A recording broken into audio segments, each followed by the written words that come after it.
ডিসেম্বরের মধ্যে ইলেকশন, যদি কোম রিফর্ম পলিটিক্যাল পার্টিগুলো কোম রিফর্ম চায় তাহলে ডিসেম্বরের মধ্যে ইলেকশন হবে।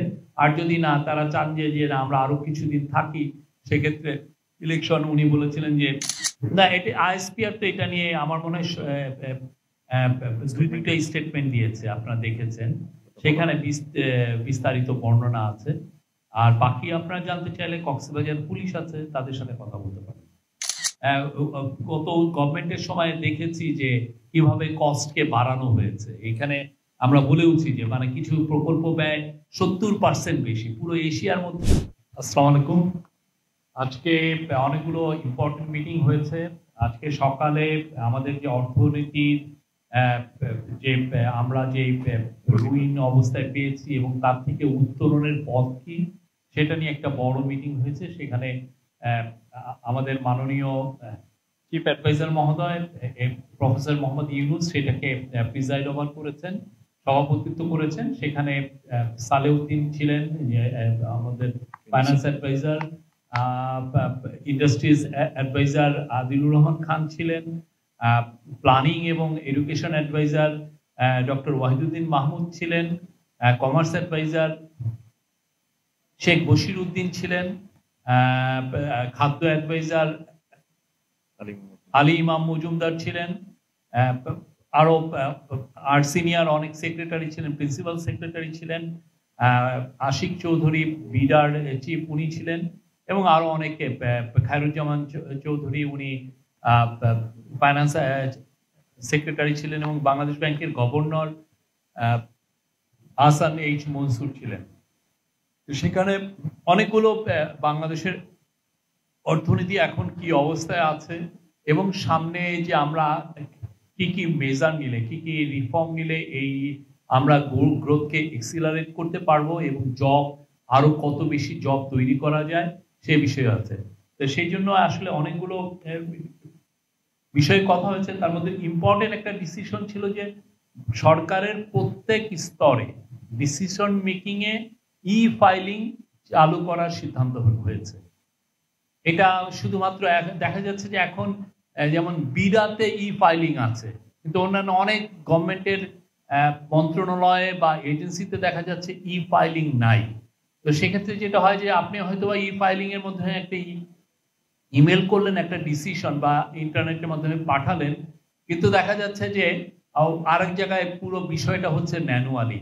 তো যেটা এর ফলে যে হয় যে গভর্নমেন্টের ডিসিশন মেকিং প্রসেসটা একটু স্লো হয়ে যায়। তো এই জায়গাটা কিভাবে এক্সিলারেট করা যায় এবং কোনো ধরনের ফাইল যেন ম্যানুয়ালি না মুভ করে, সেই জায়গাটা আমরা কত দ্রুত উত্তরণ করতে পারি, কত দ্রুত এটা চালু করা যায়, এই বিষয়ে চিফ অ্যাডভাইজার মহোদয় আজকে এই নির্দেশনা দিয়েছেন। এটার মূল কারণ হচ্ছে যাতে কোঅর্ডিনেশনটা ইজি হয় এবং গভর্নমেন্টের যে কাজগুলোতে, সেটা প্রজেক্ট টেকিং হোক আর অন্যান্য ডিসিশন মেকিং হয়, এই যে কোনো রেগুলেটরি ওয়ার্ক হোক, এই কাজগুলো যেন খুব দ্রুত করা যায়। এটার ফলে যেটা হয় যে এবং এর ফলে ই ফাইলিং এর উপরে আর একটা বড় সুবিধা হচ্ছে যে এর ফলে অন্যান্য দেশের এক্সাম্পলে দেখা গেছে যে করাপশন খুব কমে আসে, একদম মিনিমামে এসে পড়ে অন্যান্য দেশের এক্সপিরিয়েন্স। এখানে অনেকগুলো আলাপ হয়, যেমন ইউরোপিয়ান ইউনিয়ন আমাদেরকে জানিয়েছে যে তারা কিভাবে এস্তোনিয়াতে করাপশন মুক্ত হয়েছে। এস্তোনিয়ায় কিভাবে করাপশন মুক্ত হয়েছে সেইটার তারা তাদের এক্সাম্পলটা এবং তাদের যে স্টোরিটা তারা কিভাবে করলো সেটা বাংলাদেশের সাথে শেয়ার করতে চেয়েছে, এবং আমরা আমাদের ইন্টারেস্টটা শো করেছি। এখানে অনেকগুলো ডিসিশন এসছে। আরেকটা বড় আরেকটা বিষয় নিয়ে আলাপ হয়েছে, সেটা হচ্ছে যে থার্ড পার্টি দিয়ে আমাদের বড় বড় প্রজেক্টগুলোকে ইভালুয়েট করা। যেটা ধরেন আমাদের যে একটা অবজারভেশন ছিল যে বাংলাদেশে যতগুলো প্রজেক্ট নেওয়া হয়েছে এই গত 15 বছরে, প্রত্যেকটারই অ্যাবাউট 70% হাই। আমি আপনাকে পড়ে শোনাই। এখানে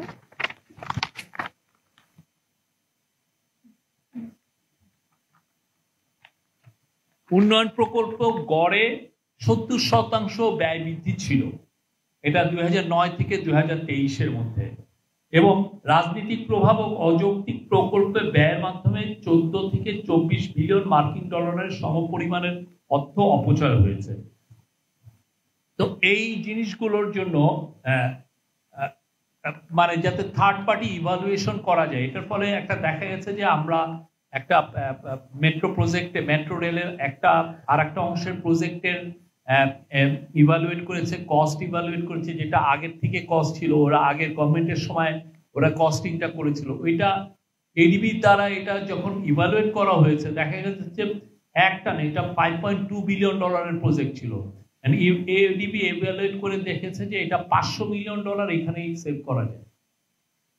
তো এরকম অনেকগুলো প্রজেক্টের ক্ষেত্রেই এখন এটা নিয়েও চিন্তা ভাবনা হচ্ছে, এটা নিয়ে ডিসকাশন হয়েছে, এবং অন্যান্য অনেক বিষয় আমরা আপনাদের এই পুরো সংকট উত্তরণ থেকে আমরা কিভাবে দেশকে আবার মানে এক্সিলারেটেড গ্রোথ আমরা আনতে পারবো সেই জায়গা নিয়ে অনেকগুলো প্রপোজাল এসছে, যেগুলো নিয়ে আলাপ হয়েছে। সেই আলাপের অংশটুকু আমরা আপনাদের সাথে শেয়ার করব আজকে। এছাড়া তো আপনি জানেন যে আজকে কোর কমিটির মিটিং হয়েছে হোম মিনিস্ট্রিতে, সেখানে আমরা অলরেডি ব্রিফিং করেছি। এছাড়া আলজেরিয়ার নতুন রাষ্ট্রদূত এসেছিলেন, উনি প্রফেসর ইউনুসের সাথে দেখা করেছেন। প্রফেসর ইউনুস কে উনি আলজেরিয়া সফরের আমন্ত্রণ জানিয়েছেন, এবং প্রফেসর ইউনুসও আলজেরিয়ার প্রেসিডেন্টকে বাংলাদেশে আসার আমন্ত্রণ জানিয়েছেন।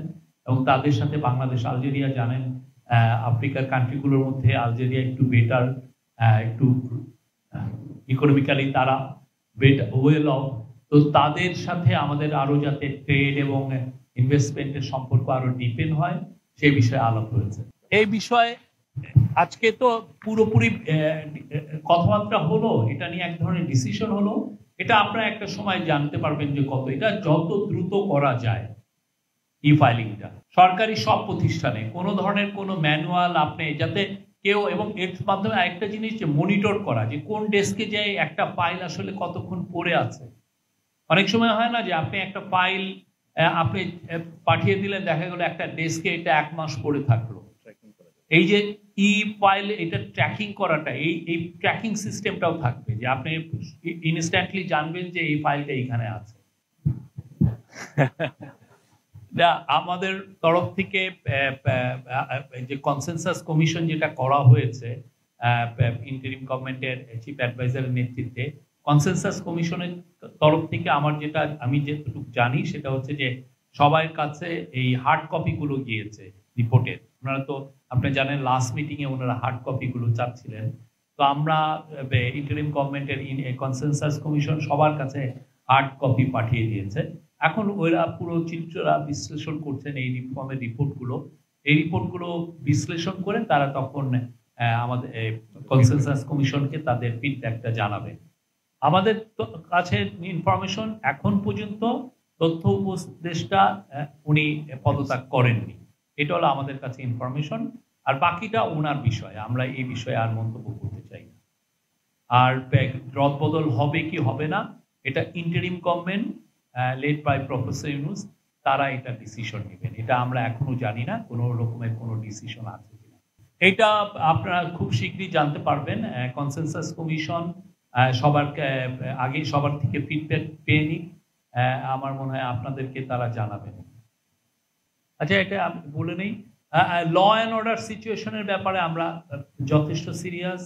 আমরা এটা এই ছাত্রদের মধ্যে কোনো ধরনের কোনো যদি ল অ্যান্ড অর্ডারের কোনো সিচুয়েশন তৈরি হয় আমরা সেটা অবশ্যই এটা আমরা দেখব, এবং এটাকে মানে কোনো ধরনের কোনো আইনের অবনতি হোক এটা আমরা চাই না, এবং সেই বিষয়ে আমরা কাজ করছি। মানে সেই আলোকেই তো আজকে ধরেন বিশাল একটা মিটিং হলো, সেখানে লেফটেন্যান্ট জেনারেল জাহাঙ্গীর আলম চৌধুরী উনি এই মিটিং এর নেতৃত্ব দিয়েছেন। সেখানে দুইজন অ্যাডভাইজার ছিলেন, আদিলুর রহমান খান এবং আসিফ মাহমুদ সজীব ভুইয়া, এবং দুইজন স্পেশাল অ্যাসিস্ট্যান্ট ছিলেন, একজন হচ্ছেন খুদাবক্স চৌধুরী এবং আরেকজন লেফটেন্যান্ট জেনারেল আব্দুল হাফিজ।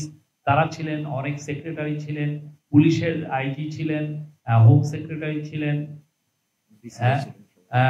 ঢাকার যতগুলো 8টা ডেপুটি কমিশনার ছিলেন, ডিএমপির চিফ ছিলেন, র্যাবের চিফ ছিলেন, র্যাবের ডিডি ছিলেন, এছাড়া কোস্টগার্ডের প্রধান ছিলেন, বিজিবির প্রধান ছিলেন, এছাড়া মিলিটারির অফিসার ছিলেন, সিনিয়র মিলিটারি অফিসার যারা ঢাকার সিকিউরিটি সরাসরি দেখছেন। তো সবাই মিলে তো আজকে এই নিয়ে আলাপ হয়েছে এবং এটা নিয়ে আমি জেনারেল জাহাঙ্গীর এবং আমি দুজনই সাংবাদিকদের সাথে কথা বলেছি। আমাদের আজকে রাতের থেকেই কম্বাইন্ড পেট্রোল শুরু হওয়ার কথা এবং আমরা আশা করছি যে এর ফলে শহরের এবং শহরের বাইরে, ঢাকা শহর এবং ঢাকা শহরের বাইরে আইন শৃঙ্খলা পরিস্থিতি আরো ইমপ্রুভ করবে। আমরা প্রোটেস্ট করার রাইট সমস্ত পলিটিক্যাল পার্টির আছে, ওনারা প্রোটেস্ট করছেন। আমরা চাই যে এই প্রোটেস্টটা নিয়মতান্ত্রিক ভাবে হোক, সেটা এটা বাংলাদেশে এর কারণে যাতে ল অ্যান্ড অর্ডার সিচুয়েশন অবনতি না হয় সেটা আমরা চাই। আর ওনার বিষয়ে যেটা হচ্ছে সেটা জামাতের যিনি লিডার সেই বিষয়ে আমরা বলতে পারি এটা কোর্টের এখতিয়ার, কোর্ট এটা ডিসিশন নেবেন এবং যা হবে কোর্টের জুডিশিয়াল এটা একটা ডিসিশনের বিষয়, তাদের বিষয় এটা তারাই দেখবেন। এইটা নিয়ে কিন্তু অনেকবার কথা হয়েছে, চিফ অ্যাডভাইজার, ইন্টারিম গভর্নমেন্টের অনেক অ্যাডভাইজার অনেকেই কথা বলেছেন। চিফ অ্যাডভাইজার আগে 2টা ডেট বলেছিলেন, একটা হচ্ছে যে ডিসেম্বরের মধ্যে ইলেকশন, যদি কোম রিফর্ম পলিটিক্যাল পার্টিগুলো কোম রিফর্ম চায় তাহলে ডিসেম্বরের মধ্যে ইলেকশন হবে, আর যদি না তারা চান যে আমরা আরো কিছুদিন থাকি সেক্ষেত্রে ইলেকশন উনি বলেছিলেন যে প্রথমার্ধে হবে। কিন্তু এখানে একটা প্র্যাকটিক্যাল একটা ইস্যু হচ্ছে যে আপনি জানেন যে এপ্রিল মাসের থেকেই কালবৈশাখী এবং ঝড় বৃষ্টির সময় শুরু হয়ে যায়, ফলে এপ্রিলের পরে যখন এপ্রিল পরে জুনে আবার মনসুন শুরু হয়ে যায়, তো ফলে ওই 3টা মাস আসলে ইলেকশনের জন্য অতটা উপযোগী না। তো সেই জন্য আমাদের ধারণা সেটা হচ্ছে যে ইলেকশন ইদার ডিসেম্বরের মধ্যে হবে নতুবা ম্যাক্সিমাম মার্চের মধ্যে।